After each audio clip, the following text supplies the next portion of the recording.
아멘. 네, 오늘 말씀의 제목은 혼자서도 두렵지 않은 이유에 대한 말씀입니다. 우리 한번 이렇게 상상을 해보면 좋을 것 같습니다. 다윗이 새벽 3시에 일어났습니다. 그리고 잠에서 깬 다윗이 자기가 자고 있던 천막 밖을 이제 바라보는 거죠.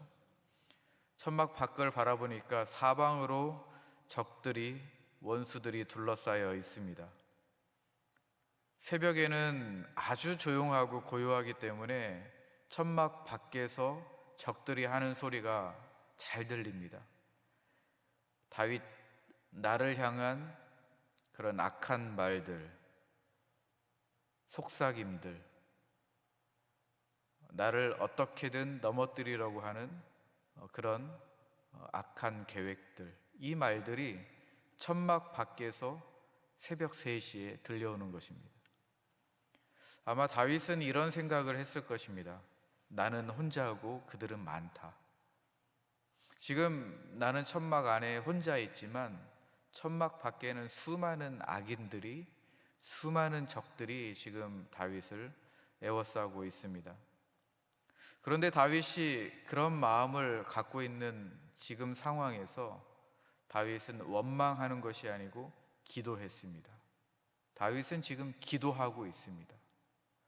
수많은 적들이, 악인들이 천막 밖에서 나를 지켜보고 나에 대한 소리를 하고 나에 대한 악한 계획들을 세우고 있지만 지금 나는 기도하고 있습니다. 다윗이 그렇게 지금 기도하고 있는데요, 1절 말씀에 보면 하나님이여 내 근심하는 소리를 들으시고 원수의 두려움에서 나의 생명을 보존하소서.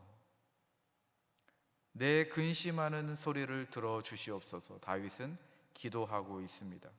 온 세상이 나를 반대하는 것 같습니다. 나 혼자 있는 것 같은 기분이 듭니다. 다윗은 기도하고 있습니다. 내 근심하는 소리를 들어주시옵소서. 내가 지금 두렵지만 나의 생명을 보존하여 주시옵소서. 참 재미있는 것은 시편 오늘 본문 말씀 마지막까지 보면 하나님이 얼마나 반전에 반전을 일으키시는지 모르겠습니다. 하나님이 역전해 주십니다. 본문 중간 말씀에 보면 적들이 화살을 쏘려고 합니다. 화살을 쏘려고 준비하고 있는데 하나님이, 그들이 화살을 쏘기 전에 하나님이 먼저 적들을 향하여서 화살을 쏘십니다. 그리고 마지막 부분에 보면 다윗의 고통과 어려움과 다윗의 두려움을 통해서 온 인류가 하나님을 찬양하게 됩니다. 한 사람의 아픔을 통해서, 한 사람의 기도를 통해서 많은 사람들이 하나님의 일하심을 보고 하나님을 경외하게 되고 하나님을 찬양하게 됩니다. 우리가 한 절 한 절 보면서 이 하나님의 일하심, 그리고 하나님이 한 사람을 통해서 어떻게 모든 인류가 하나님을 찬양하게 하는지, 우리가 그 모습들을 한 절 한 절씩 보도록 하겠습니다. 오늘 시편 이 64편 전체를 보면 나를 통해서 온 인류가 하나님을 찬양한다. 나의 고통을 통해서, 나의 두려움을 통해서, 나의 근심을 통해서 모든 사람들이 하나님을 찬양한다. 그렇다고 한다면 나의 근심도 나의 기도도 참 복된 것이다 라는 결론을 이룰 수 있습니다. 여러분, 지금 우리가 어떠한 상황에 처해 있든 시간에 우리가 지금 이 상황에서 기도한다면 하나님이 그 기도를 통하여서 많은 사람들이 하나님을 알게 하실 것입니다. 그렇게 우리는 쓰임받는 것이죠. 증인으로서 쓰임받고 선교사로서 쓰임받고 하나님의 자녀로서 쓰임받는 복된 인생이 되는 것입니다. 그렇게 쓰임받을 줄 믿습니다. 우리 한 절씩 한번 보도록 하겠습니다. 다윗이 지금 하나님께 부르짖는 이유가 있습니다. 2절 말씀에 보면요, 주는 악을 꾀하는 자들의 음모에서 나를 숨겨주시고 악을 행하는 자들의 소동에서 나를 감추어 주소서.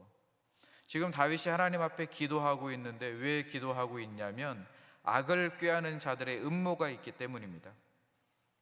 은밀한 모임이 있습니다. 밀실에서 지금 음모하고 있습니다. 어떻게든 다윗을 무너뜨리려고 지금 계획을 세우고 있습니다. 그런데 소동에서 나를 감추어 주시옵소서. 떠들썩한 무리들이 있다는 것입니다. 무리들이 때를 지어서 은밀한 계획을 세우고 밀실 안에서 이 어떻게든 다윗을 지금 무너뜨리려고 계획하고 있다는 것입니다. 다윗은 혼자이고 다윗을 무너뜨리려고 하는 사람들은 지금 다수입니다. 무리입니다. 그런데 그들의 무기가 무엇이냐면 3절 말씀에 보니까 그들이 칼같이 자기 혀를 연마하며 화살같이 독한 말로 겨누고 있다라고 합니다. 지금 적들의 무기는 뭐냐면 칼이나 창이나 화살이 아니라 지금 혀입니다. 말로 다윗을 무너뜨리는 것입니다. 혀를 연마하고 있습니다. 칼을 갈고 예리하게 만드는 것처럼 날카롭게 이 혀를 연마하고 연습하고 있습니다. 지금 적들이 그런 전문가라는 것이죠. 독한 말을 준비하고 있고 쓴말, 독이 든 말을 준비하고 있습니다. 4절 말씀을 보니까 그렇게 연마해서 이렇게 합니다. 숨은 곳에서 온전한 자를 쏘며 갑자기 쏘고 두려워하지 아니하는도다. 자, 비열하고 치졸하고 비겁하게 공격을 하는데요, 갑자기 공격한다고 합니다. 갑자기 공격합니다. 말의 폭력의 특징입니다. 사람이 없는 곳에서 연습하죠. 사람이 없는 곳에서 예고 없이 일방적으로 말로 쏟아붓는 것입니다. 내가 없는데, 내가 없는 자리에서 말로 나를 무너뜨리려고 하고 있습니다. 갑작스럽게 예고 없이 일방적으로 쏟아붓는 것이죠.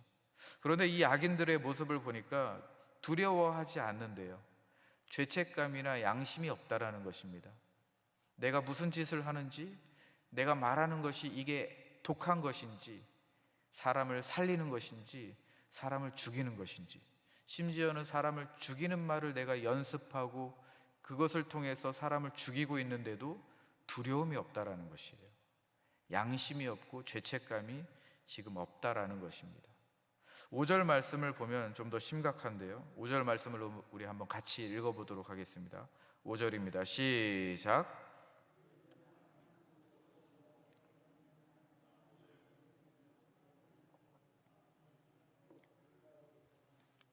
네, 지금 보니까 서로 격려하고 있습니다. 악한 말을 하면서 서로 격려하고 잘한다 잘한다 그러는 거예요. 용기를 북돋아 주고 있습니다. 그러면서 하는 말이 뭐냐면 누가 보리요, 누가 보리요,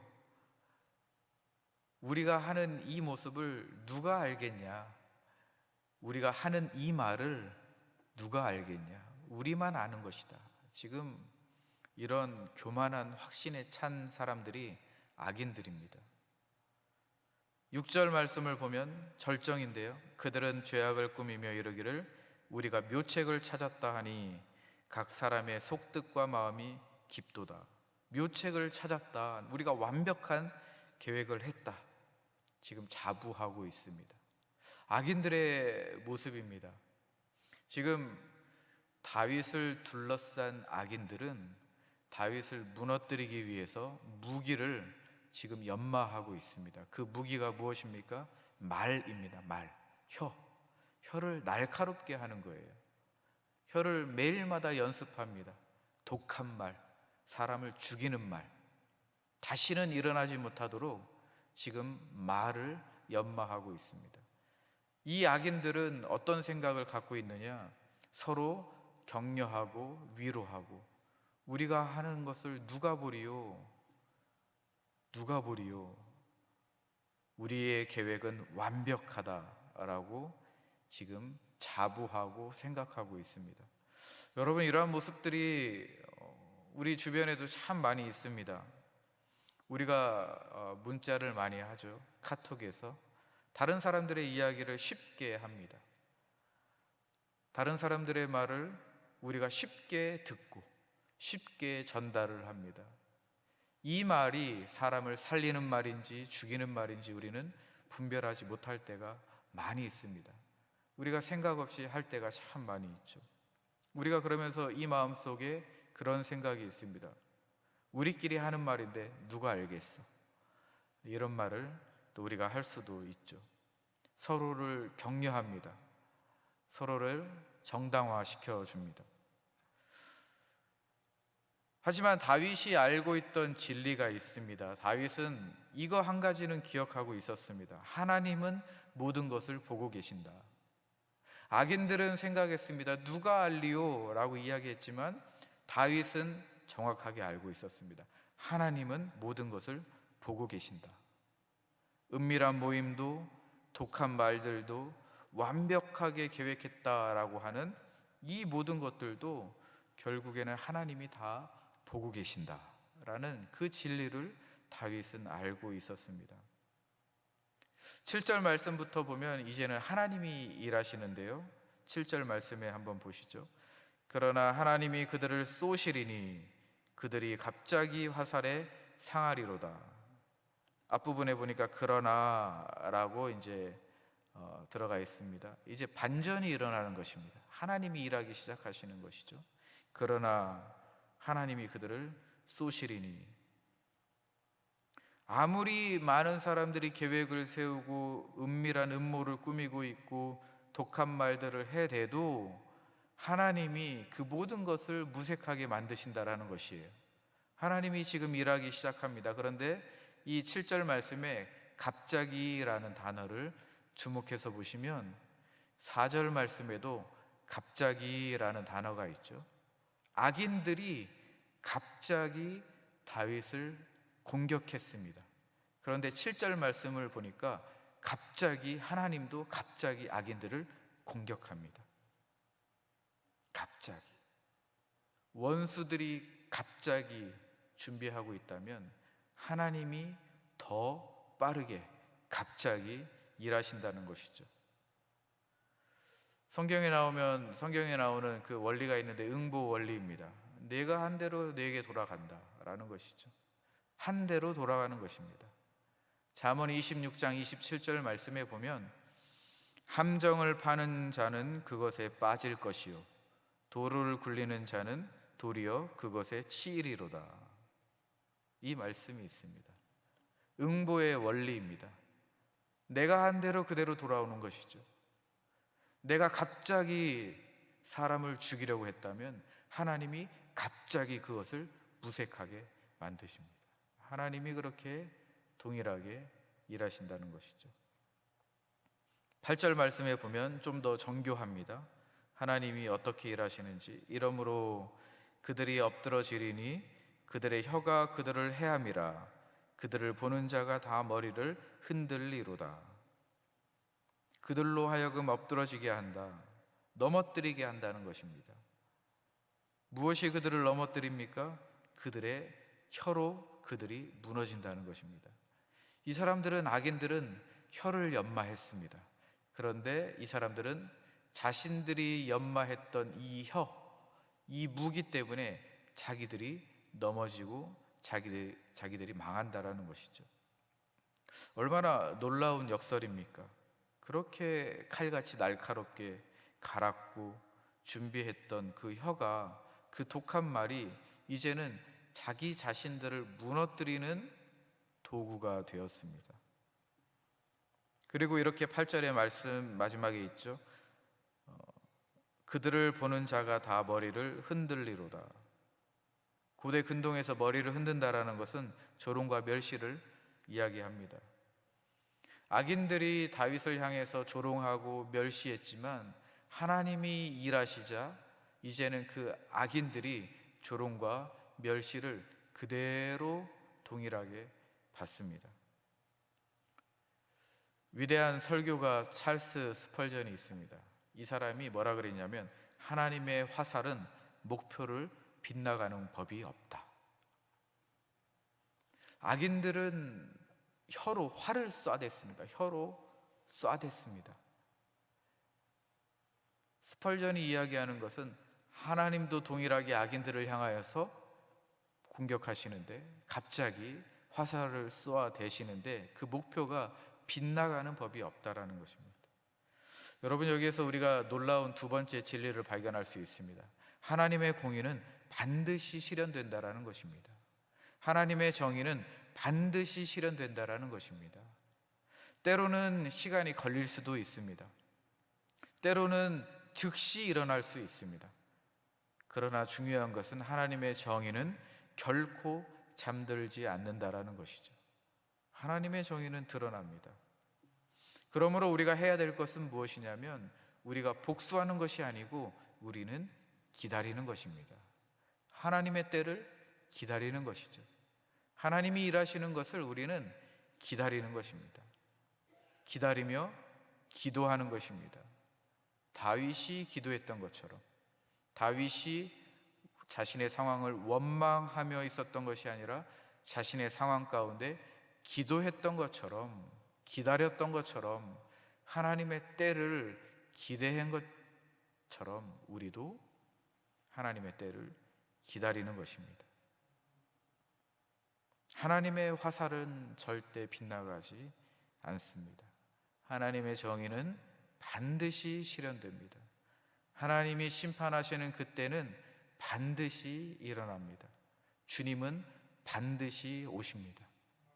그때에 어떻게 되는지 9절 말씀과 10절 말씀 나와 있습니다. 9절 말씀인데요, 모든 사람이 두려워하여 하나님의 일을 선포하며 그의 행하심을 깊이 생각하리로다. 여기에서 모든 사람이라는 단어가 나오는데요, 9절 이전까지는 다윗 한 사람의 이야기였습니다. 다윗 한 사람의 이야기였는데 지금 9절 말씀에 보니까 모든 사람들이라고 합니다. 모든 사람들. 7절에서 하나님이 다윗을 위해서 개입해 주셨습니다. 다윗을 위하여서 일해 주셨습니다. 하나님이 이 다윗 한 사람을 위하여서 하나님이 정의를 실현해 주셨습니다.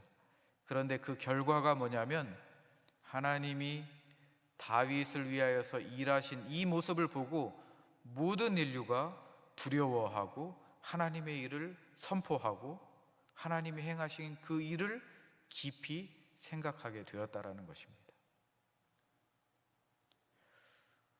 여러분, 이 말씀을 통해서도 우리에게 주는 교훈이 있습니다.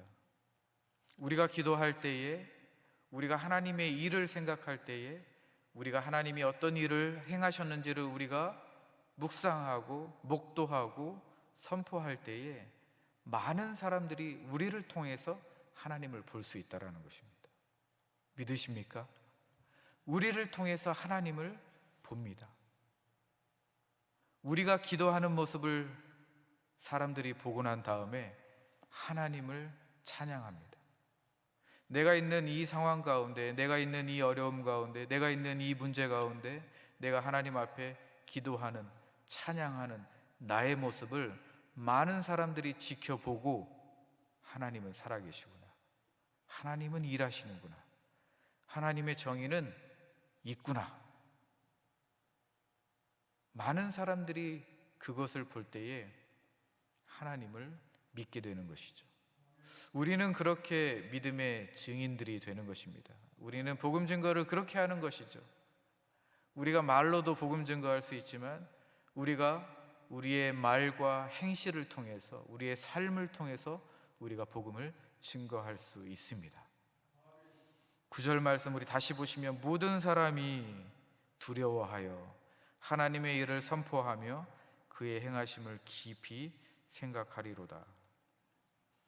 축복합니다. 우리 성도님들의 삶을 통해서 많은 사람들이 하나님을 두려워하고 하나님을 찬양하고 하나님을 경외하는 그 놀라운 역사가 일어나기를 축복합니다.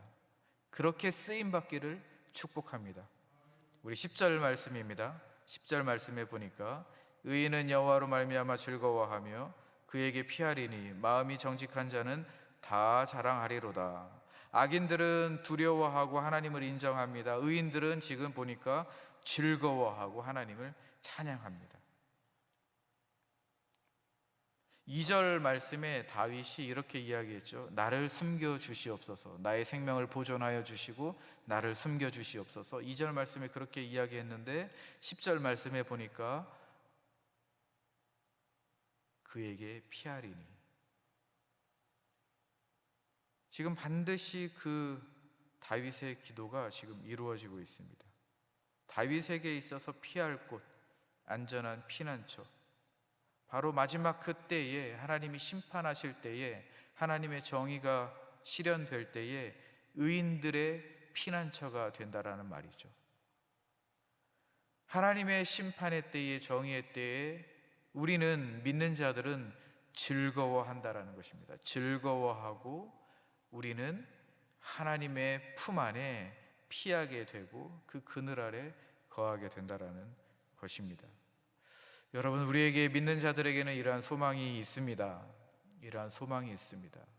우리가 하나님 오실 때에, 주님 다시 오실 때에, 심판이 있을 때에, 하나님의 공의가 실현될 때에 우리가 갈 곳이 어디입니까? 주님 품입니다. 주님이 주시는 그 피난처, 안식처, 피할 장소, 그 천국이 우리의 마지막 종착지인 줄로 믿습니다. 여러분, 세 번째 진리를 우리가 발견할 수 있습니다. 이렇게 우리의 개인의 어려움과 시련, 결국에는 하나님의 영광을 드러내는 도구가 될 것입니다. 더 많은 사람들이 하나님을 인정하고 찬양하는 계기가 되는 것이죠.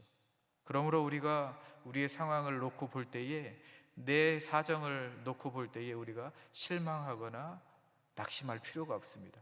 우리를 통해서 하나님의 영광이 드러나는 것입니다. 그러므로 1절 말씀 기억하십시오. 기도합니다. 원망하는 것이 아니고 기도합니다. 슬퍼하는 것이 아니라 하나님 앞에 부르짖습니다. 내가 눈물을 흘리는 것이 아니고, 아파하는 것이 아니고 즐거워하고 소망을 하나님 앞에 두는 것입니다. 우리에게 있어서 피할 바위와 요새와 피난처는 오로지 주님밖에 없음을 믿으시기를 바랍니다. 말씀을 마무리하도록 하겠습니다. 우리 세 가지 진리를 살펴보았습니다. 첫 번째로는 하나님은 모든 것을 보고 계십니다. 악인들은 말했습니다. 누가 우리를 보리요? 누가 우리가 하는 것들을 보겠냐? 죄책감도 없었고 양심도 없었습니다. 그러나 하나님은 다 보고 계신다라는 사실입니다. 두 번째 진리는 하나님의 정의는 반드시 실현된다라는 것입니다. 하나님의 공의는, 하나님의 심판은 지금 즉시 있을 수도 있고 때로는 나중에 있을 수도 있습니다. 그러나 반드시 하나님의 정의는 드러난다라는 것입니다. 그렇기 때문에 우리가 해야 될 것은 무엇이냐면 기다리는 것입니다. 기도하며 기다리는 것입니다. 하나님의 때를 기다리는 것이 우리가 해야 할 일인 줄로 믿습니다. 세 번째 진리는 우리의 마지막 끝은 찬양과 영광입니다. 현재의 고통은, 현재의 우리의 문제는 잠시뿐입니다. 그러나 하나님의 승리는 영원하십니다. 하나님 안에서 우리는 완전한 안전을 누릴 수 있습니다. 우리가 찬양했던 것처럼 주님이 주시는 평안함, 우리에게는 주님이 선물로 주신 평안함이 있습니다. 우리 인생의 끝은 완전한 안식과 평안합니다. 악한 죄의 파도가 많으나 그러나 우리에게 그 끝은 평안인 줄로 믿습니다. 이 세 가지 진리를, 교훈을 기억하시면서 오늘도 주님의 평안함 속에서 승리하시기를 주님의 이름으로 축원합니다. 우리 주 예수 그리스도께서 십자가에서 홀로 모든 적들과 싸우시고 승리하셨습니다. 사탄과 죄와 사망의 권세를 이기시고 부활하신 예수님이 우리와 오늘도 함께 하시는 줄로 믿습니다. 예수님이 우리와 함께 하시면 우리는 두렵거나 혼자이기 때문에 슬퍼할 이유가 없습니다. 주님이 우리와 동행하시는 줄로 믿습니다. 기도하겠습니다.